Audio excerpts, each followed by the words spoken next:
kibahaiing gila sim yang kata garai hak kendo ikinoi lam jong UDP Shella pok lam jong bakti wet khar badai sekretari ke UDP na Shella rengkat ubat titas khai MDC ke UDP na sora lolor kiwi noi lam bakmat na sora Shella circle nakaliang bakti wel la bakren berkilap thai kubor loi thu bak jingwan jengki ban petsngau ya kate ke jingtyrwa ke Iing jong presiden rangba ke parti Dr.Donkupar Roy ke dekat kum kara jong ke jelang jong kino ke kam ke UDP Shella ke balong RKC bar laya thuru baya mentahi nak parti kimpat bermenapai ba ekerteng jugu ubalong kum KYRTONG namar ki kwa ban lumbiang ya ke jelang pai ba hak arwar terik mentau benai hak jing sisa ngisngeu bakadang kloi than mo ki umat rogim pat arkhiang re ka donu rokam pat jem re ka jing thang mo ke jing pedang jungi hak bede bakane ka jing duno ajungi yo MLA jungi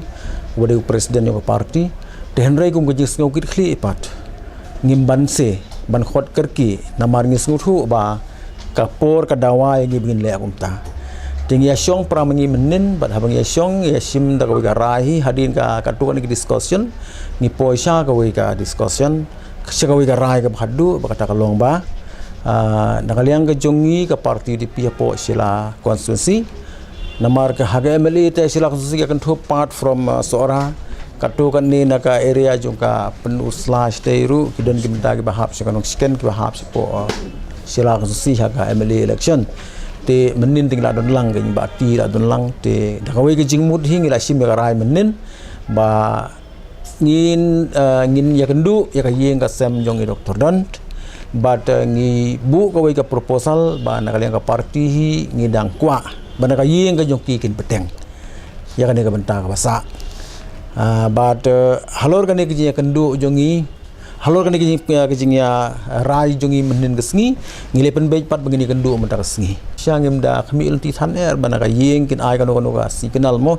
ngidang khmi ulti hi bakin sa jubab ini hiwe bagi por denre halor kan sim ka bakhia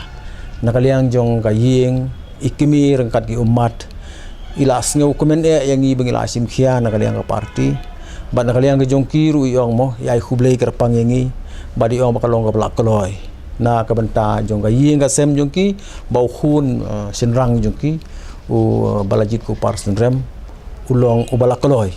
ban simti ya ka kam ban ya khun ya ka by election ka benta jong pa haba bandra balang ubat titos lai thu bah ka jelang ka balong haksi balang kalami kasur ban banjur bau khun jong Dr.Donkupar Roy udai bani bujli halo ka jingkili kita kinoi lam ka UDP ki lapan pa ba kim jukhen sting ya kanu ka election namar nakaliang presiden rangba ka parti walau job ban hadu new sien ru ujai kentu ba umjudai satya ban khen sting ya kanu election ka parti UDP po Shella konsti ka dei ka ba along well organized ngidon ki unit man gisnong kinong kit kam man gisnong ladon kinong tre tegombolong menta ka sur jong ki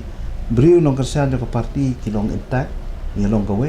ba ka bakhampan sotanat pakalong menta bawat itu gi bam ju kersian ni ba don ru menta ki wan man ai men sia mingi banong ba ngin kersian lang yau khun ba dan namar ba pi teng mo ki sai long grukom bo beriu udang teng gi beriu ki susu kat no jing koridor semua den renda beriu la khlad menta ki bidam babun ki bababi bagi don ru ki bada yam ha jaumat ba namar ba kimpoi berkhat ba in khlad no bagi sngo bakade ke jing du ba khrau nama bale wat nak lale persia haki election ki lade bro deki suthu pat bagi kam ki jing tre ki jing ta ki i baka kerdan ka jom i kalong sya ka bla ke jing mentoi om tangi ka konstitusi le wat ka state province ta kada ki phai khmat menta hi se UDP ba kariban job ya ka seat ka election